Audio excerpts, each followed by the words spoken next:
ఆ మాంగళ్యంలో 3 మాంగళ్యాలు ఉన్నాయి. ఒకటి పుట్టినింటి వారి మాంగళ్యం, ఒకటి మెట్టినింటి వారి మాంగళ్యం, ఇంకొకటి భక్తులైనటువంటి రామదాసు గారు తయారు చేయించినటువంటి మాంగళ్యం. అంతా సేవించండి. ఆ మాంగళ్యాన్ని రామచంద్రమూర్తి సీతమ్మ వారి మెడలో అలంకరిస్తారు ఇంకొద్దిసేపట్లో. మన పద్ధతిలో దక్షిణ దేశంలో మాంగళ్య ధారణ అనేటువంటిది ముహూర్త సమయానికి జరుగుతుంది. తమిళనాడు ఆ ప్రాంతాలు. మన తెలుగు వారు ముహూర్త సమయానికి జీలకర్ర బెల్లం ఉంటుంది. ఇవన్నీ కూడా మనలో కలిసిపోయి ఉన్నాయి. ఈ ఆచారాలన్నీ ఇవన్నీ మనకి రామచంద్రమూర్తికి ఆ ఆచారములన్నిటితో పాటు జరిగేటువంటి గొప్ప కళ్యాణం.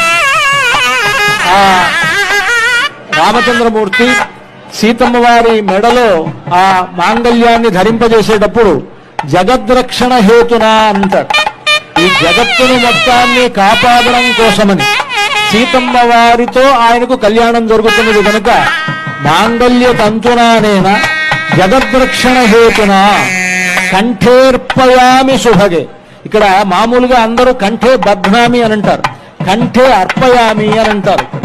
ఆ విధంగా చెప్పాలి మంత్రం. కంఠేర్పయామి శుభగే త్వంజీవ శరదాం శతం అంటూ ఆ మాంగళ్య మంత్రాన్ని పఠిస్తూ సీతమ్మ వారి మెడలో రామచంద్రమూర్తి అర్పించేటువంటి సన్నివేశాన్ని ఇప్పుడు మనం చూడబోతూ ఉన్నాం. అర్చక స్వాములు ఆ కార్యక్రమాన్ని నిర్వహిస్తూ ఉన్నారు.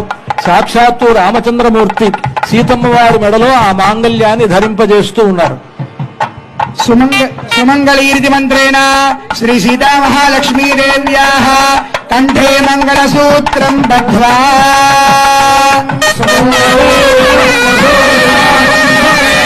Oh